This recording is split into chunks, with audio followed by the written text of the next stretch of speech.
शुरू करें। तो आज हम लोग कैपेसिटर में आगे चलते हैं। लास्ट क्लास में एनर्जी की बात हो गई थी, तो एनर्जी से ही रिलेटेड एक टर्म है कैपेसिटर में, that is called energy density. तो हम लोग स्टार्ट कर रहे हैं एनर्जी डेंसिटी। तो देखें बच्चों, ये एनर्जी डेंसिटी का मतलब क्या होता है। So let's start with energy density. अब देखिए, पीछे हम लोग energy stored in a capacitor ये बात कर लिए थे और एनर्जी डेंसिटी की बात कर रहे हैं। तो जो कैपेसिटर होता है, तो आप ऐसे समझिए कि पैरेलल प्लेट कैपेसिटर है बच्चों। तो कैपेसिटर है तो उसका जो वॉल्यूम होगा, तो अगर टोटल एनर्जी में उस वॉल्यूम से डिवाइड कर दें तो एनर्जी डेंसिटी हो जाती है। जैसे मास में वॉल्यूम से डिवाइड कर देते हैं तो दैट इज डेंसिटी। तो ऐसी एनर्जी डेंसिटी का मतलब हुआ energy stored in a capacitor per unit volume, है ना। तो क्या लिखा जाएगा, इसका डेफिनेशन क्या हो जाएगा। तो इसका डेफिनेशन हो जाएगा that energy stored in a capacitor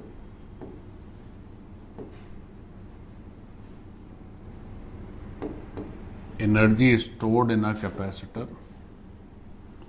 per unit volume. Energy stored in a capacitor per unit volume. या इसी को अगर आप फॉर्मूले के टर्म में लिखना चाहें तो फॉर्मूले के टर्म में कैसे लिखा जाएगा।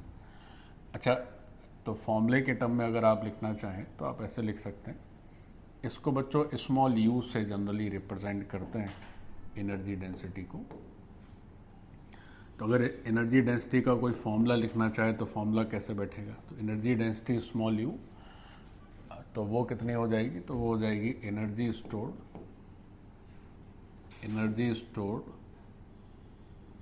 And divided by the volume.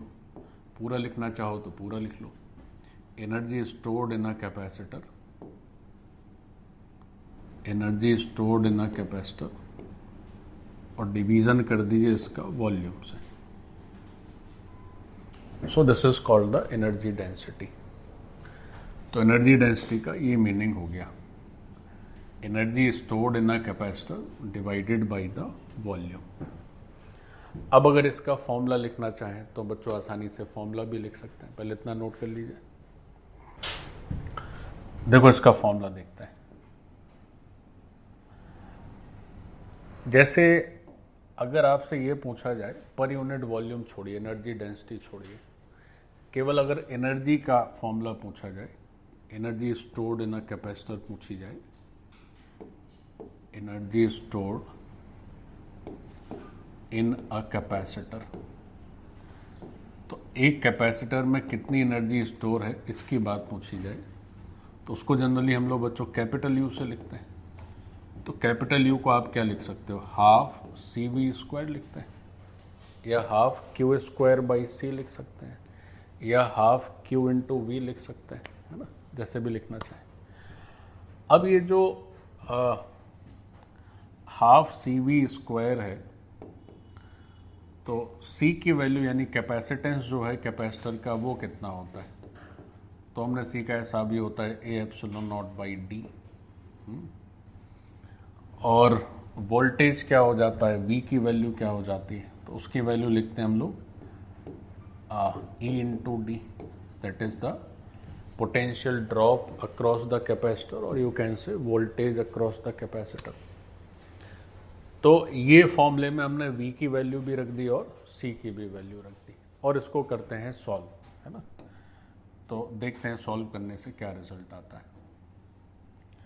तो जो टोटल एनर्जी स्टोर्ड है with in a capacitor, so that is half के बाद है बच्चों ए एप्सिलॉन नॉट, और फिर ऊपर हो जाएगा ई स्क्वायर, और डी स्क्वायर होगा लेकिन नीचे का डी ऊपर के डी से कैंसिल आउट हो जाएगा।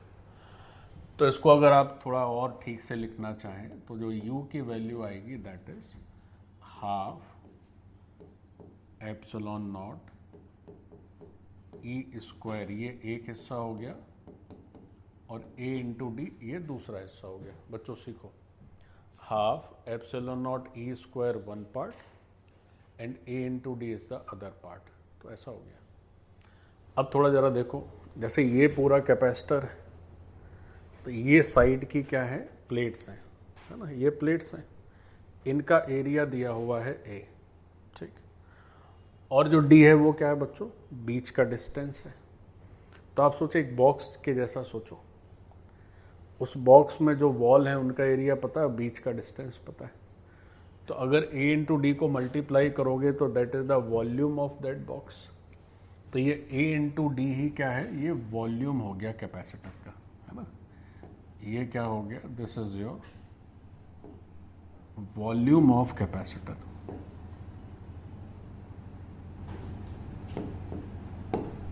ऐसा हो गया ये।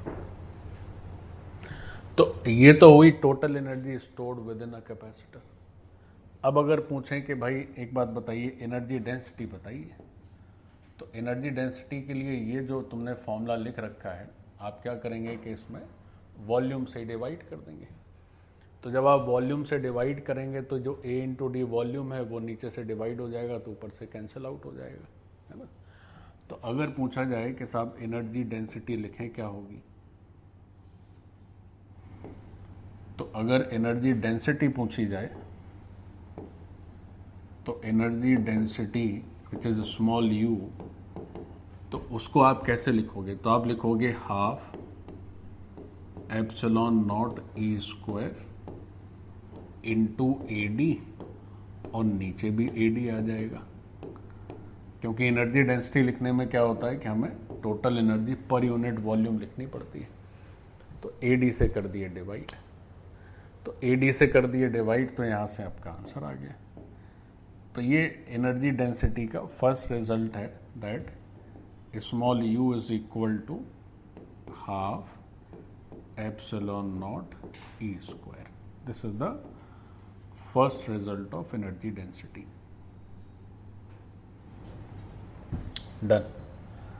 अब एनर्जी डेंसिटी में अगर मान लीजिए आप मीडियम चेंज कर दें, आप अगर मीडियम चेंज कर दें, या एप्सिलॉन नॉट की जगह एप्सिलॉन कर दें, तो उस तरह से भी लिख सकते हैं, है ना। जैसे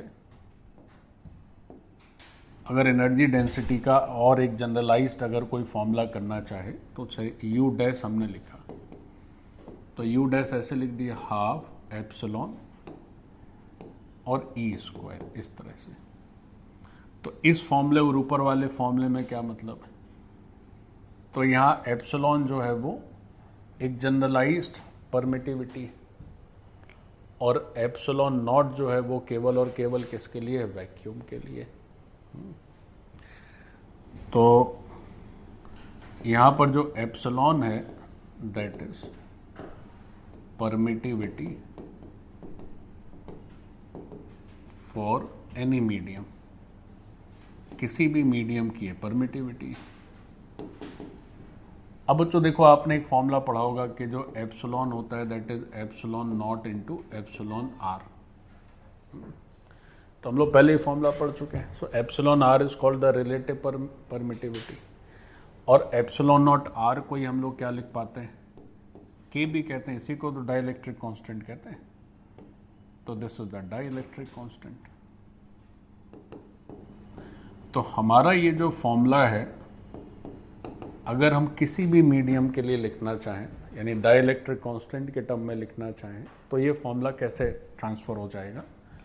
तो देखो ये फॉर्मूला कैसे हो जाना है, ये जो यू डैश का वैल्यू है दैट इज हाफ, और एप्सिलॉन को आप चेंज कर दीजिए, तो आप एप्सिलॉन नॉट इंटू के कर सकते हैं और ई स्क्वायर कर सकते हैं, ठीक है। के क्या है, के डाइलेक्ट्रिक कांस्टेंट है। बच्चों गौर से देखो, तो इसमें के बाहर कर दीजिए और half epsilon not into E square कर दीजिए, ऐसे। तो अगर हम इसको सॉल्व करें तो यहाँ से जो यू डैश आता है वो कितना हो जाता है, वो हो जाता है के इंटू यू, क्योंकि ये पार्ट तो यू ही है, ये पार्ट तो स्मॉल यू है। तो इसका मतलब ये हुआ कि अगर हम मीडियम चेंज कर दें तो उसका जो डाइलेक्ट्रिक कांस्टेंट रहता है उससे बस मल्टीप्लाई कर देना है। तो आपकी एनर्जी डेंसिटी अकॉर्डिंगली चेंज हो जाएगी। तो जो डाई इलेक्ट्रिक कॉन्स्टेंट है उससे आप मल्टीप्लाई कर देंगे तो your energy density will be changed. तो this is U dash is equal to K U, और के का मतलब समझ लें, मैं फिर से एक बार लिख देता हूँ। के का मतलब हो गया डाई इलेक्ट्रिक कॉन्स्टेंट। के क्या है? K is your dielectric constant. तो ये हो गया, नोट कर लिया जाए।